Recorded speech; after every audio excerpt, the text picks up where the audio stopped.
You sit near the fire, feel its warmth, smell the wood smoke, hear a slight crackling. It seems that you can look at it forever. The way its coals flicker and bright sparks fly into the sky. But do you think about what you are looking at, what warms you? Fire is not a solid substance. This is understandable even to a child. But it's not liquid either.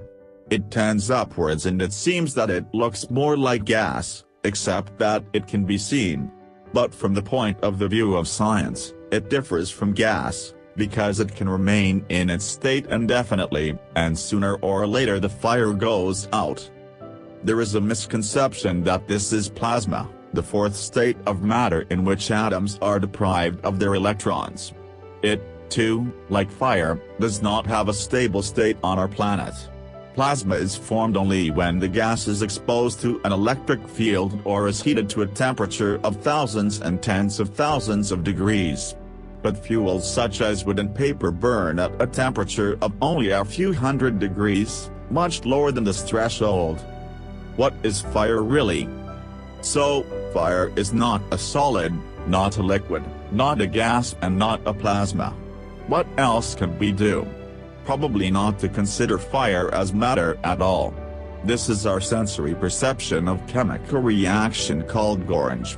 In a sense, fire is like leaves changing color in autumn, the smell of ripening fruits, the flickering light of a firefly. All these are sensory sensations that tell us that some kind of chemical reaction is taking place.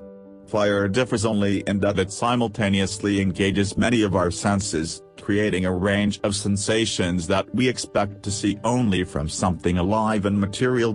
When the fire gains heat, the water vapor and carbon dioxide generated during Gorange dissipate. Losing density, they rise up in a column. And the expansion, and dispersion, and vaporization of gases, all this is caused by gravity, which, in addition to everything, gives the fire a characteristic conical shape.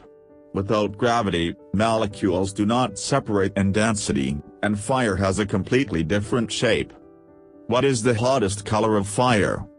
We see all this due to the fact that light radiation is generated during the combustion process. Gorange molecules emit it when they heat up, and its color depends on the temperature of elementary particles. The hottest fire is white or blue. The type of molecules inside the fire can also affect the color. For example, all the carbon atoms that have not reacted form small particles of soot, which, flying up, emit yellow-orange light. The one that is associated with the bonfire in the first place. Substances such as copper, calcium chloride and potassium chloride can also add their characteristic shades to the gamut. A bonfire is not only light, but also warmth.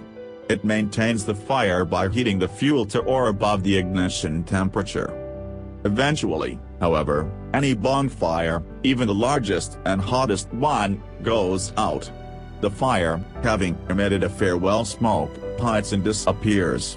It's as if he never existed.